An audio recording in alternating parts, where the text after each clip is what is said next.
ফাঁকা প্রান্তরে এখন শুধুই শূন্যতা, ছড়িয়ে ছিটিয়ে থাকা এক পাটি জুতো, ফেলে যাওয়া কাপড়ের টুকরো আর মানুষের পদচিহ্নই সাক্ষ্য দিচ্ছে একসময় এখানে মানুষের জমায়েত ছিল। পর্যটকদের আগমনে গমগম করত গোটা এলাকা। জঙ্গি হামলায় এক নিমেষে জীবন পাল্টে গিয়েছে পহেলগাঁওয়ের গরিব মানুষের। পর্যটক শূন্য পর্যটন কেন্দ্রগুলি, নেই জনমানব।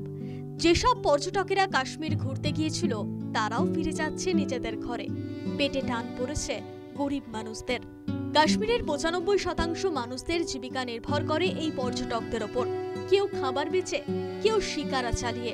পর্যটকরা না আসলে রোজগারের পথ সম্পূর্ণ বন্ধ হয়ে যাবে তাদের।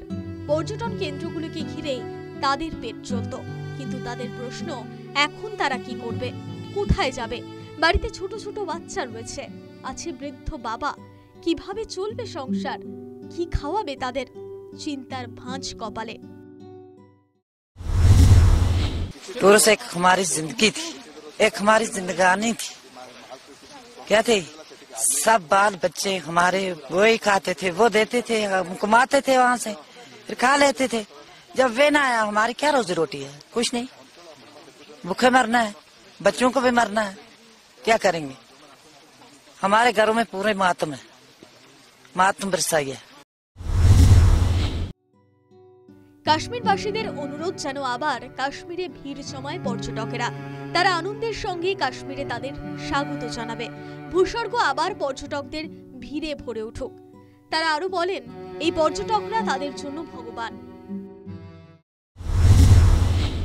आपको ये है, हम टूरिस्ट को चाहते हैं, हमको और कोई नहीं चाहता। हम उनका नाम करे मार जाता, उसे कड़ी हम उधर ही जाता। हमारा मारना चंगा था, ये होना नहीं था, और ये नहीं था होना चाहिए।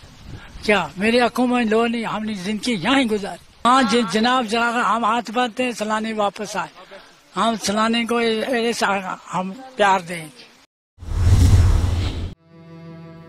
মঙ্গলবার ঘটে যাওয়া পর্যটকদের ওপর নারকীয় অত্যাচারের প্রতিবাদে সরব গোটা দেশ।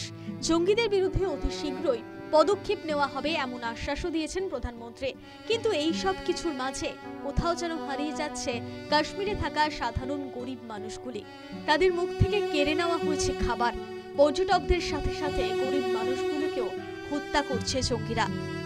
News time.